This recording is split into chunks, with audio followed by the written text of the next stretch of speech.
igual que el DAX alemán. Saludamos a Miguel Momovela desde XTV. Muy buenas tardes, Miguel. Feliz lunes. Cuéntanos cómo esta sesión.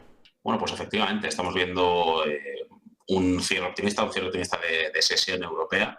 Pues una gran mayoría de las bolsas, quizá el DAX nos ha dado algún susto a mitad de jornada, pero por lo general vemos un buen tono, casi de manera generalizada. Vemos al IBEX de nuevo en los 8.800 por encima de esta frontera psicológica, que pues es un poco la que buscábamos a corto plazo, o yo creo que todo inversor de futuros es la que buscaba a corto plazo. Y desde luego lo que estamos viendo es cómo pues, se va muy poco a poco cubriendo, ¿no?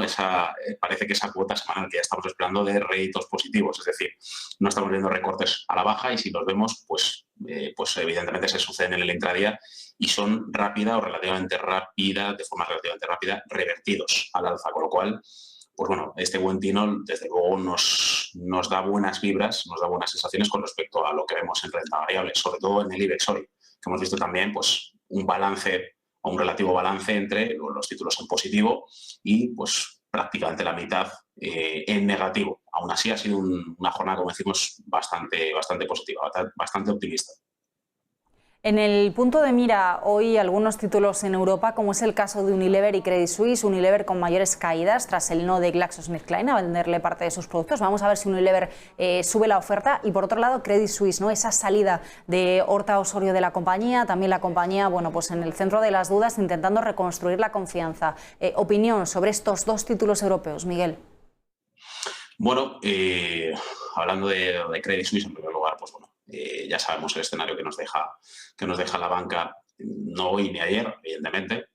Si nos centramos en el factor sectorial, pues desde luego vamos a ser menos optimistas, un poco en contradicción con lo que decía anteriormente la bolsa española. Aquí seríamos un poquito menos optimistas. Desde luego lo que les va a dar o lo que les daría ese fuelle, pues desde luego son los resultados empresariales, pero en este caso en el intradía es donde este tipo de noticias nos hacen un poquito de daño, ¿no? Es algo similar al caso de Unilever, que al final forma parte de otro sector bastante diferente, para empezar, porque es más defensivo en ese sentido y no tan cíclico, pero en ambos casos hemos visto como el intradía pues, se ve claramente perjudicado. Ahí es donde se ven, quizá no como en bolsa americana, no gaps. Nos ha congelado la imagen con Miguel, vamos a ver si la recuperamos y mientras tanto, bueno, pues ponemos la mirada en algunos de esos otros protagonistas que también hoy, bueno, pues han protagonizado la sesión en Europa. Además de Unilever y de Credit Suisse, hemos mirado en los parques europeos a Renault, la compañía que ha vendido menos coches que en el año 2020, un Renault que ha visto cómo caían esas ventas de vehículos, ha distribuido un 4,5% menos de vehículos en la presentación de resultados. Vamos a ver porque parece que ya tenemos recuperada esa conexión. Miguel, te había preguntado antes por Credit Suisse y por Unilever. Cuéntame, porque te hemos perdido durante un instante. Hazme un poquito de resumen para que los oyentes puedan quedarse con tu análisis completo. Sí, por supuesto. Decíamos que en el primero de los casos, en el caso de Credit Suisse, pues bueno, son dos factores. Uno, el factor sectorial, que evidentemente pues ya sabemos que la banca en suelo europeo, pues desde luego no se ve muy beneficiada en estos últimos años. Y el 2, evidentemente el segundo factor en este caso, que es más bien particular para Credit Suisse y que quizá, aunque pertenece a un sector diferente al que pertenece Unilever, de hecho pues son prácticamente polos opuestos porque uno es más cíclico y el otro es directamente defensivo, pues es el intradía en el que vemos cómo estas pequeñas noticias perjudican a la cotización en bolsa. No vemos gaps agresivos de precio, como puede ser el caso de Estados Unidos, pero desde luego sí que vemos pequeños recortes a la baja que quizá para el inversor cortoplacista pues son perjudiciales, ¿vale? Con lo cual aquí, pues, sobre todo en el caso de Credit Suisse, casi a lo que nos cabe agarrarnos o afianzarnos es a los resultados empresariales. Quizá Unilever no esté en esa situación tan crítica, pero sí que es verdad que en ambos casos lo que vemos es que perjudica para el inversor cortoplacista es el intradía y estas noticias de luego no ayudan. Miguel, también hemos conocido, bueno, pues estamos pendientes, ¿no?, de los resultados de la banca y hoy la mayor alza liderando esa tabla, como comentábamos antes, vemos precisamente algunas entidades del sector financiero. Sabadell arriba un 4,5%, Bankinter un rebote del 3,5%, será Bankinter, ¿no?, quien dé el pistoletazo de salida. Un sector financiero que tanto en España como en Europa, bueno, pues está siendo uno de los que mejor se está comportando en lo que llevamos de año 2022. ¿Cómo ves a estas entidades? Bueno, sobre todo en el caso de Banco Sabadell, ya nos dio un cierre de año bastante bueno.